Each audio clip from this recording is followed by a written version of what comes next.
오늘 우리에게 주시는 하나님의 말씀 열왕기상 17장 8절에서 16절입니다. 열왕기상 17장 8절에서 16절 말씀 한 목소리로 읽겠습니다.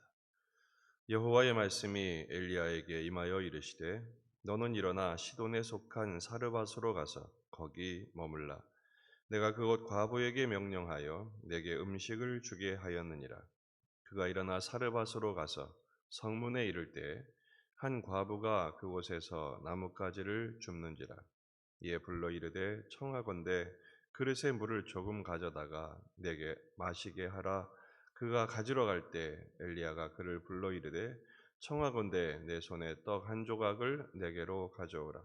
그가 이르되 당신의 하나님 여호와께서 살아계심을 두고 맹세하노니 나는 떡이 없고 다만 통에 가루 한 움큼과 병에 기름 조금뿐이라. 내가 나뭇가지 둘을 주어다가 나와 내 아들을 위하여 음식을 만들어 먹고 그 후에는 죽으리라. 엘리야가 그에게 이르되 두려워하지 말고 가서 내 말대로 하려니와 먼저 그것으로 나를 위하여 작은 떡 한 개를 만들어 내게로 가져오고 그 후에 너와 내 아들을 위하여 만들라. 이스라엘의 하나님 여호와의 말씀이 나 여호와가 비를 지면에 내리는 날까지 그 통에 가루가 떨어지지 아니하고 그 병에 기름이 없어지지 아니하리라 하셨느니라. 그가 가서 엘리야의 말대로 하였더니 그와 엘리야와 그의 식구가 여러 날 먹었으나 여호와께서 엘리야를 통하여 하신 말씀같이 통에 가루가 떨어지지 아니하고 병에 기름이 없어지지 아니하니라. 아멘. 본문에 계시된 주님은 어떤 분이신가? 순종과 헌신을 통해서 하나님의 뜻을 이루십니다. 하나님의 말씀이 선포되자 가뭄이 시작되었습니다. 3년 반 동안이나 계속되는 가뭄. 한두 달이야 버텼겠지만 시간이 오래되자 다들 극한 지경에 도달하죠. 하나님의 엘리야를 그리 시냇가로 피신시키셨지만 그 그리 시냇가도 말라버리고 말았습니다. 그때 하나님의 말씀이 엘리야에게 임하십니다. 바로 사르밧으로 가서 거기 머물라. 그렇게 명령을 하신 것입니다. 그런데 우리는 그냥 당연히 사르밧이니까 원래 거기겠지 알고 있는 것이니까요. 근데 사르밧이 어디냐 하면 두로와 시돈의 중간 지점입니다. 시돈 가까이 있습니다. 시돈이 어디입니까? 이세벨의 고향입니다. 바알의 본산지입니다. 엘리야에게는 매우 부담스러운 명령이었습니다. 하지만 하나님께서는 그곳으로 보내십니다. 지금 아합이나 이세벨이나 자존심이 지금 한참 상해 있을 때입니다. 바알이 비의 신인데 비가 멈추게 되니까 자기가 섬기던 우상이 무력화됐으니까 독이 올랐겠죠. 그런데 바로 그 본토로 들어가라니 보통 일이 아닙니다.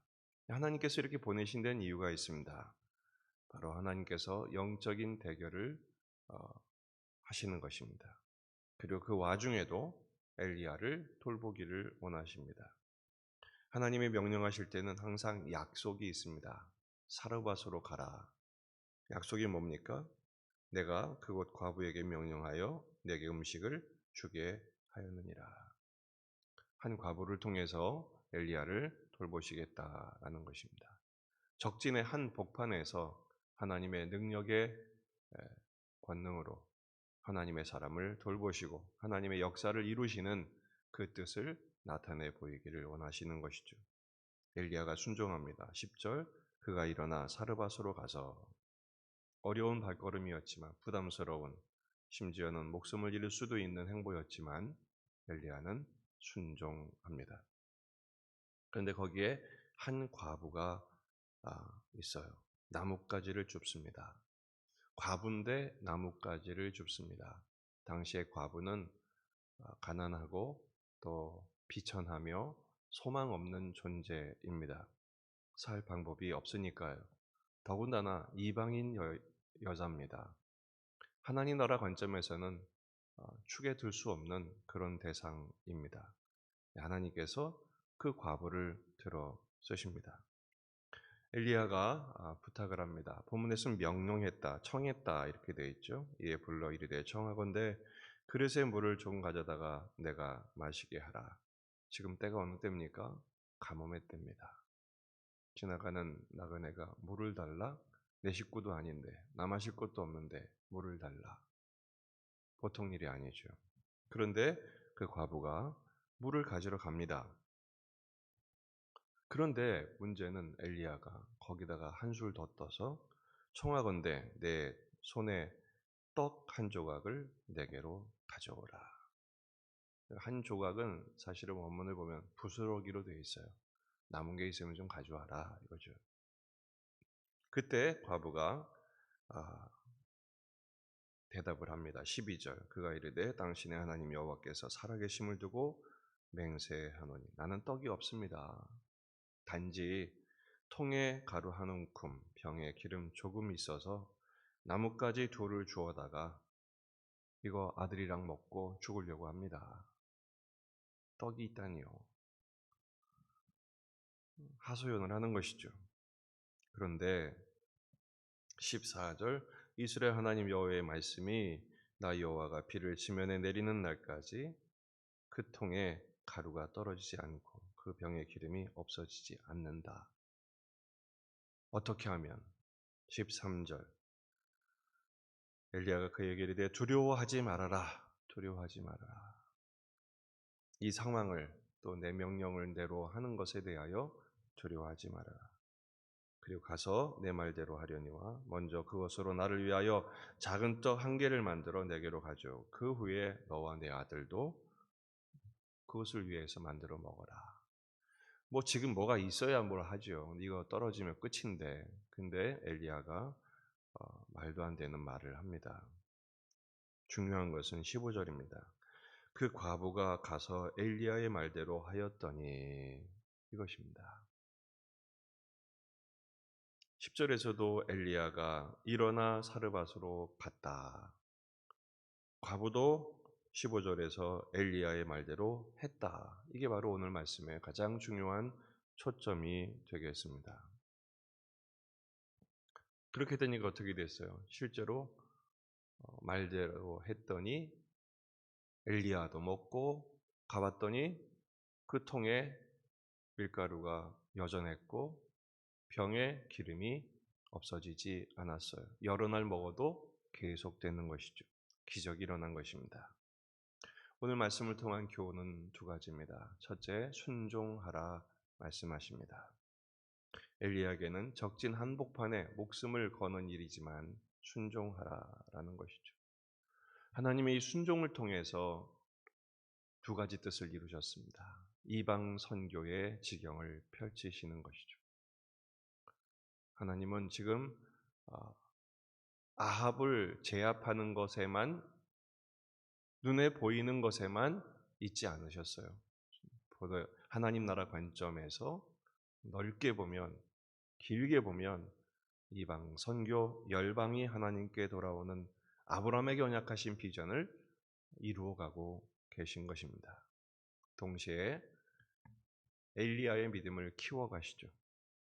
하나님 나라를 이루시면서 그 뜻을 순종하는 자의 믿음을 키우십니다. 엘리야가 믿음이 있어서 갔겠습니까? 사람이 처음부터 타고난 믿음이 있겠습니까?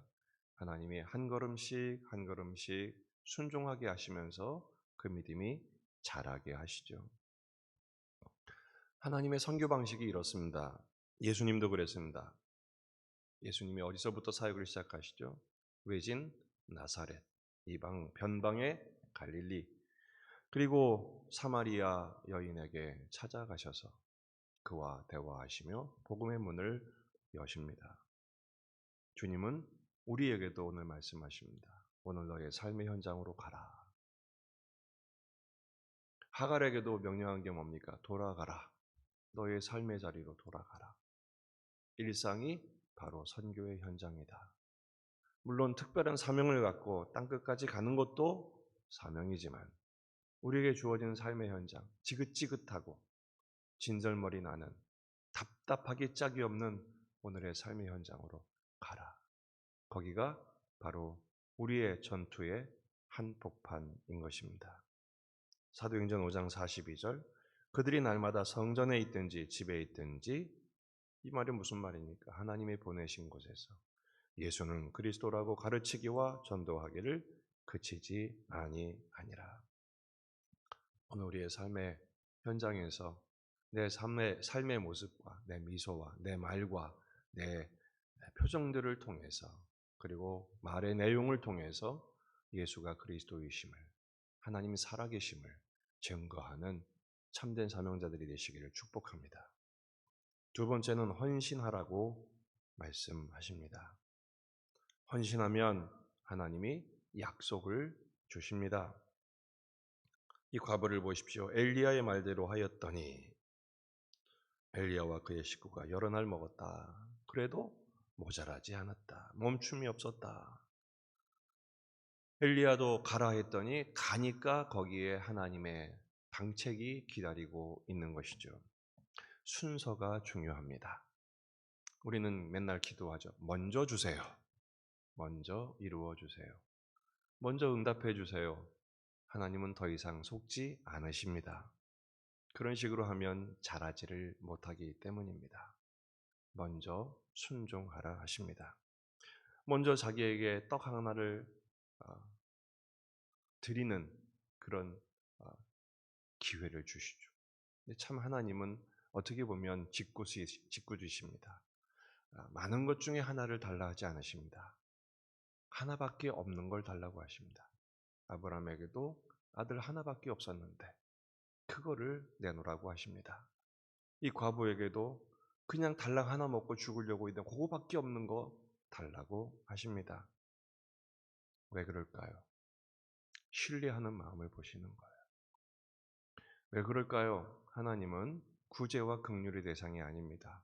그저 내가 있는 것 중에 일부를 드림으로 하나님을 만족시키는 것, 하나님은 그런 분이 아니십니다. 하나님 다 가지신 분이십니다. 중요한 것은 사랑을 요구하시는 거예요. 내가 널 이렇게 사랑하는데 너도 나를 사랑하느냐. 사랑을 증명하라고 말씀하시는 거예요. 이 과부에게도 그저 떡부스러기에 불과하지만 그게 그 과부의 전부였어요. 과부가 성전에서 드렸던 그 두 렙돈, 예수님이 극찬하신 이유도 그게 전부였기 때문입니다. 하나님께 전부를 드리십시오. 하나님이 전부를 책임져 주십니다. 고린도전서 1장 18절, 십자가의 도가 멸망하는 자들에게는 미련한 것이요 구원을 받는 우리에게는 하나님의 능력이라. 예수님은 십자가에서 당신의 전부를 내어 드리셨습니다. 거기서 구원을 이루셨고 그 방식으로 또한 예수님을 다시 부활케 하시며 모든 이름에 뛰어난 이름으로 하나님께서 높이셨습니다. 우리의 섬김의 방식, 삶의 방식, 사랑의 방식도 동일합니다. 십자가의 원리여야 합니다. 하나님께서는 이렇게 헌신하는 과정을 통해서 이 과부의 믿음을 키우십니다. 과부가 처음부터 믿음 가진 사람 아닙니다. 왜요? 이방 여인이잖아요. 바알의 본산지에 있는 여인입니다. 믿음이 어디 있었겠어요? 그 엘리야와의 만남을 통해 하나님의 말씀대로 순종하는 순간순간을 통해 한 끼 한 끼 마칠 때마다 정말 그럴까? 가보니까 또 하나님 역사하시죠. 정말 그럴까? 순종했더니 또 역사하시죠. 그러면서 이 과부의 믿음도 자라는 것입니다.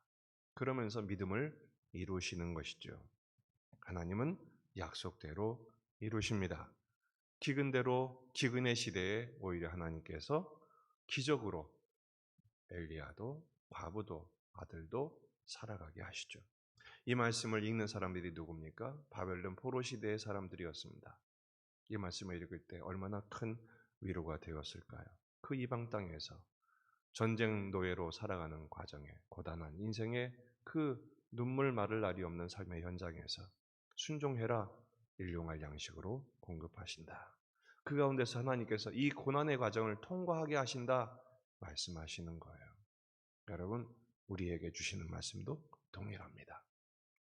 위기의 시대, 이 어려움의 시대에 또 명절을 앞에 두고 많은 부담들이 우리 안에 있고 많은 외로움과 고통이 멈추질 않습니다. 그러나 순종하십시다. 내게 주신 말씀에 귀를 기울이십시다. 주님이 그때그때 기적 같은 은혜로 감당하게 하시며 우리를 키워가시며 뜻을 이루실 것입니다. 그 은혜를 기대하며 오늘 하루를 감당하는 저와 여러분이 되기를 주의 이름으로 축원합니다. 기도하시겠습니다. 말씀을 붙들고 우리 자신과 가정과 교회와 이 지역의 복음화, 민족의 복음화, 세계 복음화를 위해서 기도하십시다. 항암 투병을 하고 있는 우리 환우들을 위해서 또 명절을 앞두고 영적인 전쟁에 또 한복판으로 들어가는 우리 가족들을 위해서 하나님께서 은혜를 주시도록 내일 새벽과 금요 기도회는 평상시처럼 그대로 진행이 됩니다. 하나님께서 은혜를 주시도록 기도하십시다. 오늘 하루를 주께 의탁하며 기도하겠습니다. 다 같이 기도하시겠습니다.